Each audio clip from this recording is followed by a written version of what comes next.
had you not done films like Bazigar, Dar and Anjam? Nothing at all. My career would have been zilch, would be nothing, because somewhere not only did those films do well and make me commercially viable, but I think what it gave me for a certain period of years is unpredictability as an actor. You know, I still live off that unpredictability. Like, I know it gives your career sort of edge, doesn't it? It gives you a little edge, you know, a Kabhi Alvida Na Kehna kind of character. I know it may not go down well with a lot of people, but I know somewhere down the line it gives you कि यार ये कुछ भी कह देगा, ये कुछ भी कर देगा, ये सिर्फ hero type नहीं रहेगा. Though on the other hand, people will keep on blaming me for doing similar kind of roles, but doing a Don, you know, nobody is really turned around and saying Shah Rukh is doing a negative role.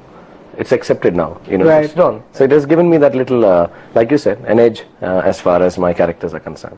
Tell me, what's the most odd piece of gossip you've heard about yourself? I don't know, it's no longer odd. People thought that I'm gay, or think, even now. You don't think you've sort of put that behind you? I don't know. It still comes up? It comes up. Recently, I think somebody was asking me, and they were, you're in touch with your feminine side. They are very sweet about it. But I know where they're heading. Why do you do the Lux ad and stuff like that? But that's okay. आज मैं आपको बताने वाला हूँ मेरी खूबसूरती का राज. Lux.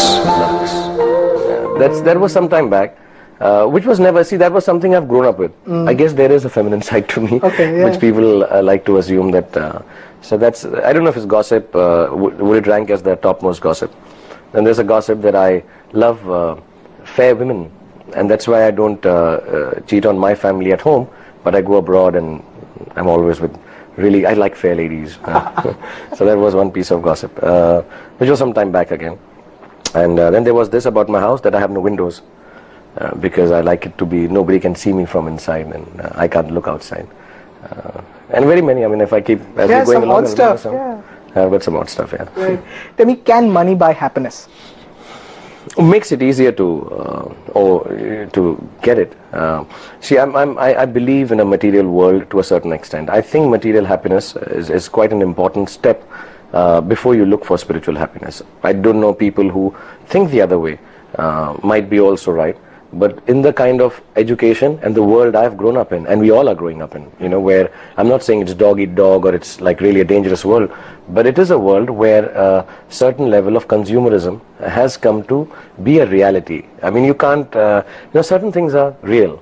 You can't deny the fact that North Korea has tested a nuclear weapon now. I mean, it's a reality. You can't belie that and close your eyes or be in, what is it, ostrich? Keep your head down. Yeah. So one of the facts is that it is a world which is being talked of as a consumer world.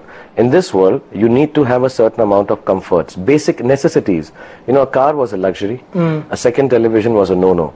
Today it is turning into a necessity. Right. You know, so many channels. So you need to have two set of televisions. Now, is that wrong or right? I think it is okay to have a certain amount of material comfort. Beyond that, genuinely, emotional happiness will only come if you are very honest, clear-cut, and in love with people that you love. What's your favorite swear word? And only tell us if we can air it. It wouldn't be a swear word if you could air it. Oh, okay.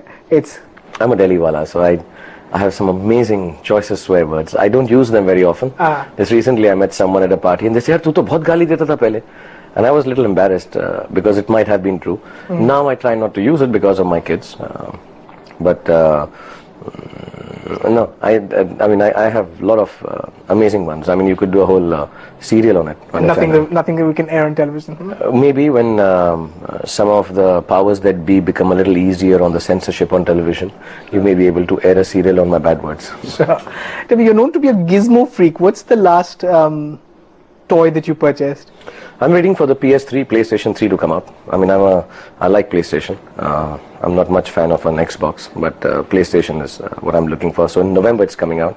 So I've either on my birthday or my son's birthday, we have an excuse to buy that for either of us. If suppose my wife doesn't allow me to buy it for my son will buy it for me. Shah Rukh, let's talk a little about your mobile manners. How long do you take before you respond to a text message that someone sent you? I try not to open an SMS when I know there's nothing worthwhile that I can reply to. I get lots of them, to be honest. And I'm not, my mobile manners, I will only SMS a person that I have, or call back. I hardly call back. I hardly make calls. I'll keep my phone off. I hear the SMSs, see them. And if there are people that I know I can't offer anything in return for the question or request, I don't answer it till I can do it. So suppose you've asked me for an interview, I will not reply to you till I know I can do it in the next 1 hour. So I'll say, Rajeev, what are you doing? You want to do the interview now? And I'll do it. Otherwise, I don't. And that's, I think a lot of times, most of the people have understood, at least my office, they know that if I haven't replied, it's not that I haven't received or I'm being ill-mannered.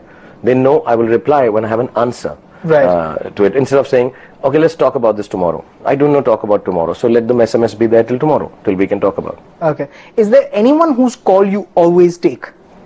Yeah, there are a few people. My household calls, my son's calls I take. There are 2-3 friends of mine whose call I never miss. And there are about 4 or 5 calls in a day, people that I always take the calls. Okay. Who's on your speed dial? Nobody. There's nobody on the speed dial. I find that too slow.